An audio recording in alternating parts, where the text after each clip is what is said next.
এসএসসিতে গোল্ডেন পেয়ে এলাকায় তাক লাগিয়েছেন রিকশা চালক হাবিবুর রহমান ও বিবি সায়েরা দম্পতির কন্যা সামিয়া আক্তার শারমিন। এ যেন গোবরে এক পদ্মফুল। বলছি চট্টগ্রাম নগরীর হালিশহর বি ব্লক তালতলা এলাকায় ভাড়া বাসায় থাকা ইউসেফ স্কুল থেকে এবারের এসএসসিতে গোল্ডেন পাওয়া এক শিক্ষার্থীর গল্প।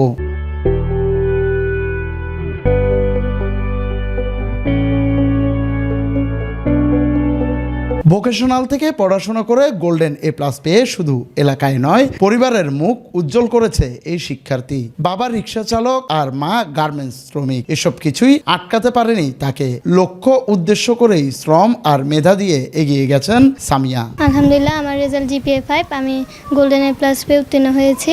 আর আমার সাফল্যের কথা যদি বলি, তাহলে আমার সাফল্য আমার বাবা মার পর আমার টিচাররাই সব। মূলত আমার বাবা মার পর আমার শিক্ষকরাই ছিল আমার দ্বিতীয় স্তর। আমি অনেকটাই শ্রম দিছি, কারণ মানে অন্য স্টুডেন্টরা যেভাবে পরীক্ষার আগে অনেক বেশি পড়ে, আমি চেষ্টা করছি আমি সারা বছরই ভালোভাবে পড়বো, যাতে পরীক্ষার আগে শুধু আমি রিভাইজ দিয়ে যেতে পারি। আমি সারা বছরই অনেক মনোযোগ দিয়ে পড়ছি। পরীক্ষার আগেও আমি খুব আলহামদুলিল্লাহ অনেক প্রিপারেশন ছিল যে আমি ভালো রেজাল্ট করব, ওইটা আমার আশা ছিল। আর আমার আশাটা পূর্ণ হয়েছে। আমার আব্বু রিক্সা চালায়, কখনো আমার কোনো ইচ্ছা অপূর্ণ রাখে নাই। পড়ালেখার দিক দিয়ে কখনোই অবহেলা করে নাই, সবসময় আমাকে সাপোর্ট করছে। দিনে পড়াশোনা করতেন 4 থেকে 5 ঘন্টা। এরই মধ্যে সকালে উঠেই বই নিয়ে মন দিতেন পড়াশোনায়। স্বপ্ন দেখেন আগামীতে কম্পিউটার ইঞ্জিনিয়ার হওয়ার। আমাদের টিচাররা বলতো সবসময় চেষ্টা করবা, যেহেতু তুমি লাইফে ভালো কিছু করার জন্য তাহলে তোমাকে 6 ঘন্টা নিম্নতর সময় দেওয়া, কিন্তু আমি 6 ঘন্টা দিতে পারতাম না।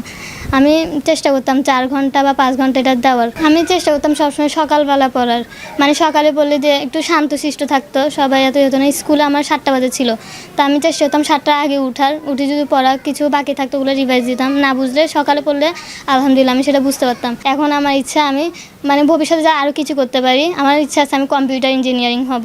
তো একটা ভালো কলেজে যাওয়ার ইচ্ছা আছে। আমার আগামী পরিকল্পনা হচ্ছে আমি একটা ভালো কলেজে যাব, যেখানে আমি সব দিক দিয়ে সাপোর্ট পাবো, এবং কলেজে যাব, ভালোভাবে পড়ালেখা করব। ভবিষ্যতে আমার আব্বু আমার যে স্বপ্নটা আছে আমি সেটা পূরণ করার চেষ্টা করব। আর ভাই বোনদের জন্য একটাই কথা, তোমরা ভালোভাবে যদি পড়ালেখা করো তাহলে তোমরা তোমার বাবা মার মুখে হাসি ফুরাইতে পারবা। মেয়ের এমন সাফল্য যেন বাবার রিকশার প্যাডেলের পরিশ্রমকেও হার মানায়। ইনশাল্লাহ আমার মেয়ে ক্লাস 1 থেকেই রোল নম্বরে 1 ইনশাল্লাহ সবাই এখন পর্যন্ত রোল নম্বরে 1ই পাইতেছে। পরীক্ষা কোনো সময় ফেল যায় না। ইনশাল্লাহ আমার যতটুকু ইনকাম, মেয়েও খুশি, আমিও খুশি। আমার ইনকাম অনুযায়ী আমার মেয়ে পড়তে পারতেছে। ইনশাল্লাহ মেয়ের আশাটা পূর্ণ করতে চেষ্টা করবো।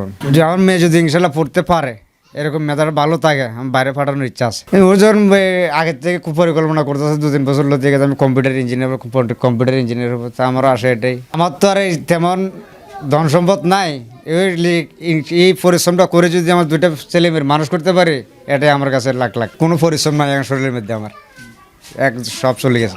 ঘনবসতি এলাকায় পড়াশোনা করে এ সাফল্য পুরো এলাকার। তার সাফল্যে খুশি প্রতিবেশীরাও। আমরা গরিব মানুষ, আমাদের মেয়েদেরকে যেরকম করে পড়াইতে পারতেছি, কষ্ট করি, সেটার জন্য আল্লাহর কাছে অনেক শুক্রিয়া। এখন গোল্ডেন এ প্লাস পাইছে, আলহামদুলিল্লাহ অনেক ভালো করুক।